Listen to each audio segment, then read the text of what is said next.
Writing is often considered the most challenging section of the OET and the one where most test takers struggle. It's important to understand how it works so you can achieve a high score on test day. Today, we'll go through an overview of the task, analyze the scoring criteria, practice a task, and look at a high-scoring sample response for the OET Writing subtest. So this is what the writing subtest looks like on test day. The case notes are profession-specific, so nurses get nursing case notes, doctors get medical case notes, dentists get dentistry case notes, and so on. Below the case notes, you'll see the writing task, and it'll specify if you need to write a referral, transfer, or discharge letter. It doesn't tell you exactly what to write, but it guides your writing by specifying who you're writing to and why. This is vital information because it helps you to work out what details from the case notes are relevant and should be included in your letter, and what is irrelevant and should not be included. So our top tip is to read the task first before you start reading the case notes. At the bottom of the task, you can see there are instructions. These are always the same. They say, in your answer, expand the relevant notes into complete sentences. Do not use note form and use letter format. So this is reminding you to use the conventions of a letter and to write in grammatically correct sentences and coherent paragraphs. It also says the word limit for your letter, which should be approximately 180 to 200 words. It's important to note that during the 5 minutes of reading time, you can't use a pen or pencil. It's a good opportunity to read the case notes, think through them, and make a little plan in your head about which ones you're going to choose, which ones are relevant, which ones are irrelevant, and how you're going to structure your letter. And this is one of the questions we get all the time here. How do I structure my letter? And the answer to that is, the main body of your letter depends on the task, but there are some key elements you'll always need. You should start on the top left with the full name of the person you're writing to and their address, a new line for each line of the address. Then you put the date, which is given at the top of the case notes. Below that, you should add the subject. You can do this using re, which is capital R, lowercase e, and a colon. It means regarding. Then add a greeting, such as Dear, and the person's title and surname. You'll need to start your letter with an introductory sentence or paragraph that outlines the main purpose and the reason for writing. Then the main body depends on the relevant case notes, but it should be divided into logical paragraphs. And then, at the end, you're going to have a request where you're asking the reader to do something regarding the patient. This followed by a closing like yours sincerely and a signature, which can just be doctor or nurse. So let's take a quick look at how OET writing is scored. Knowing what criteria your letter is being assessed against will help you to write a high-scoring response.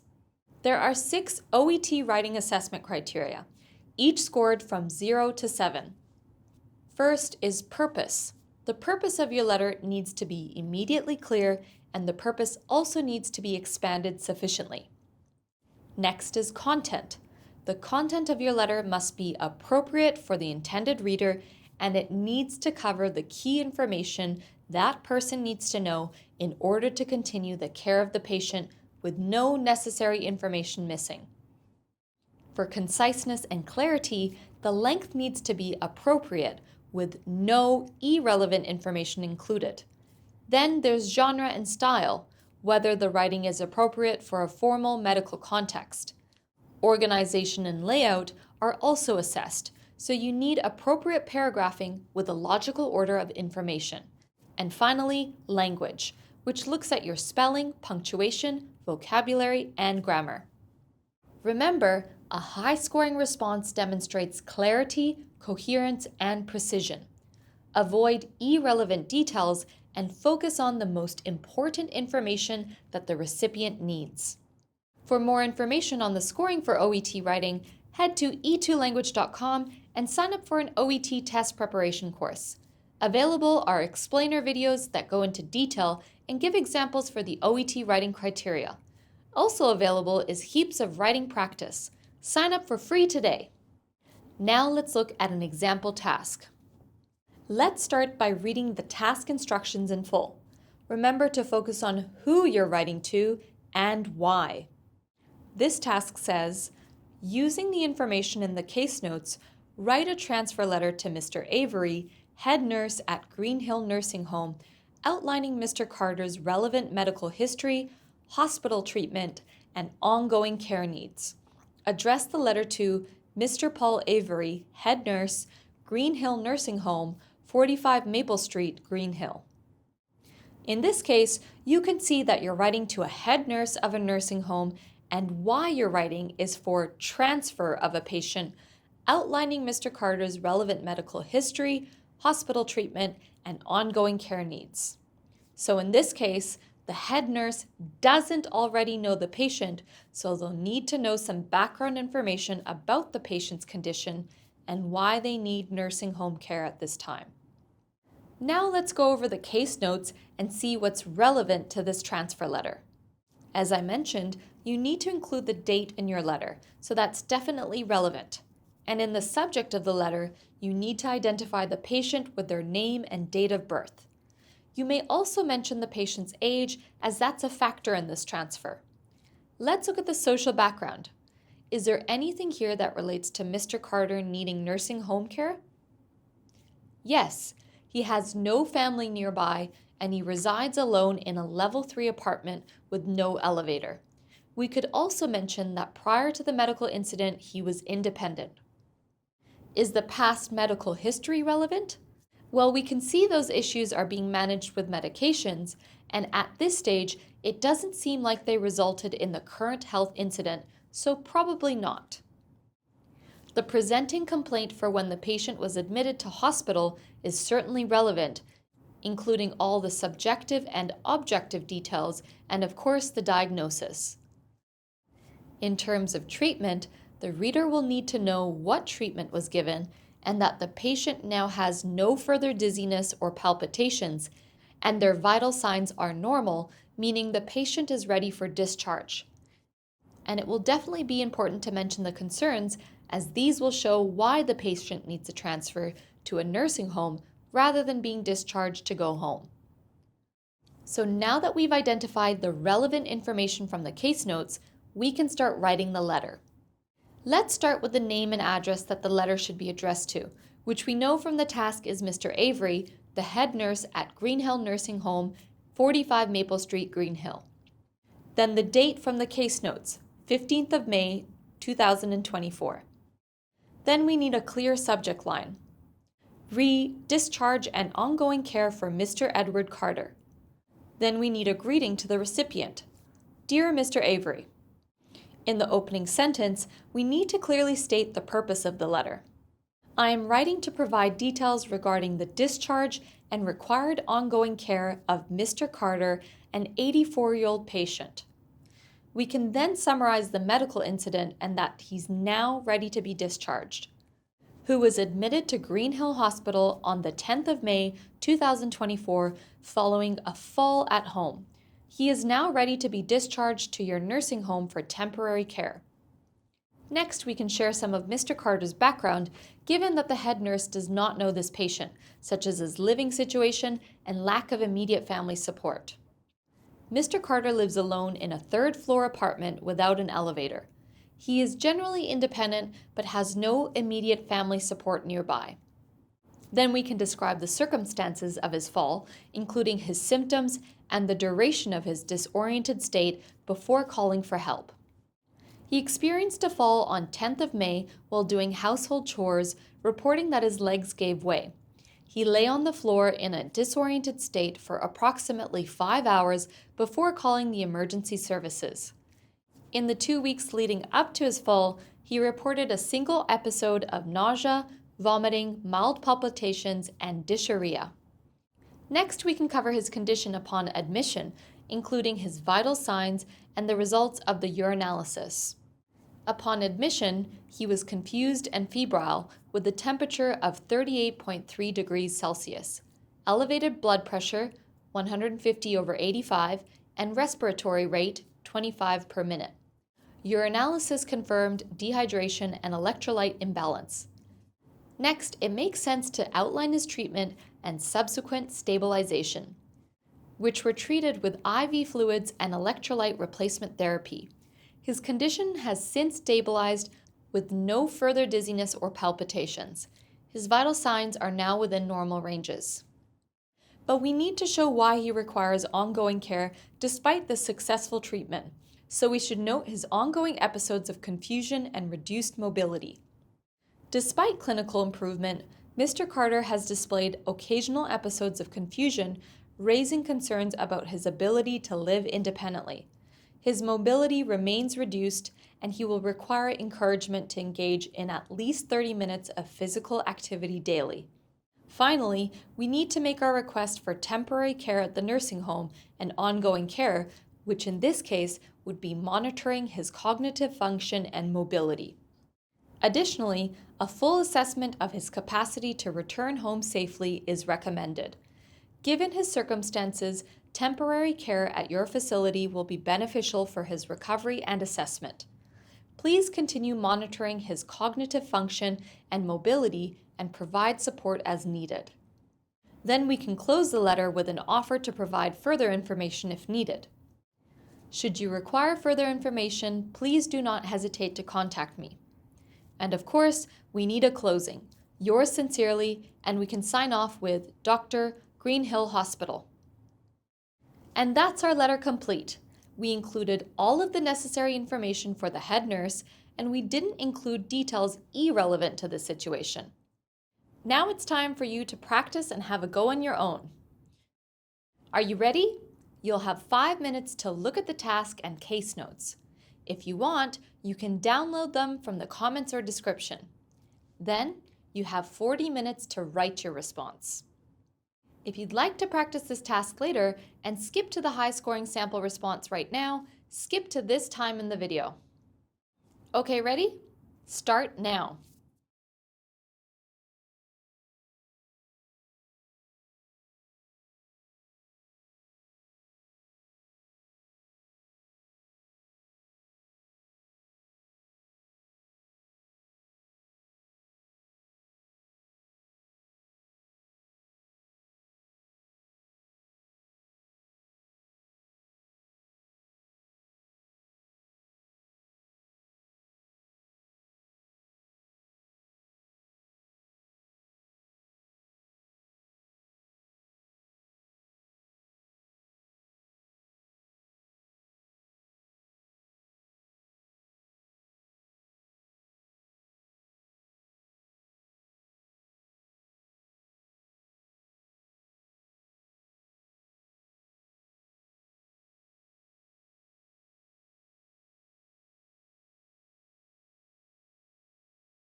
Well done!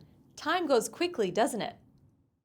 If you'd like expert feedback on your OET writing practice responses, sign up for an OET Test Preparation course at e2language.com and receive a detailed feedback report showing where you made mistakes and how you can improve them. Let's take a look at a high-scoring sample response now. Again, we start with the recipient's name and address. Dr. Jane Morrison, Emergency Department, Consultant on Duty, Newport Hospital, 87 Station Street, Newport. Then we have the date, 30th of August, 2024. Our subject line says, referral of Miss Sally Smith, date of birth, 14th of September, 1951.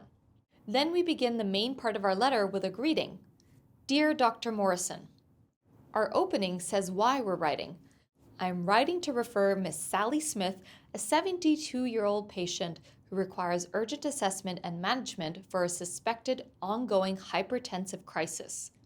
Then give the medical background. It makes sense to start with the hospital admission and treatment.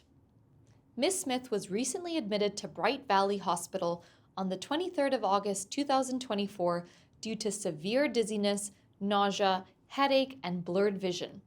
She was diagnosed with a hypertensive crisis and electrolyte imbalance, hypokalemia, managed with IV fluids, potassium supplements, and amlodipine initiation.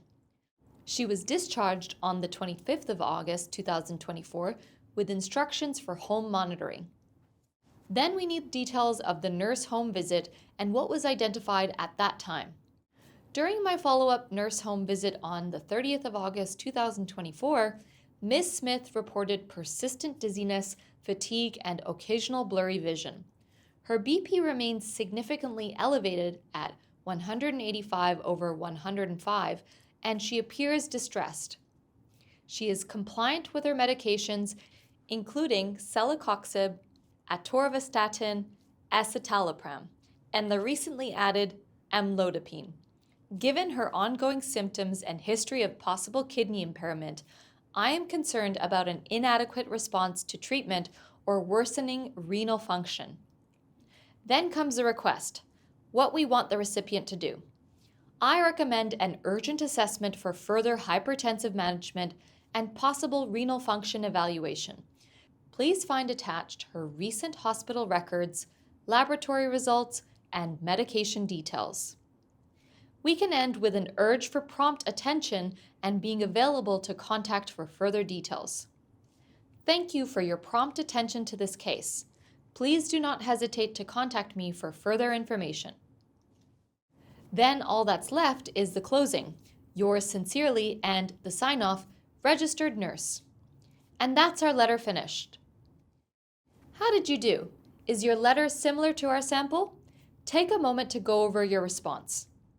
Pay attention to whether the purpose is clear and introduced early, how effectively the key medical details are included, whether the letter is concise, professional, and relevant to the recipient's needs. Now that you understand the structure of the OET writing task and how to achieve a high score, keep practicing to refine your skills. The key to success is practice, expert feedback, and consistency. And for the best OET test preparation materials, head to e2language.com and sign up for an OET test preparation course. That concludes our OET writing practice test. Good luck with your studies, and we'll see you next time.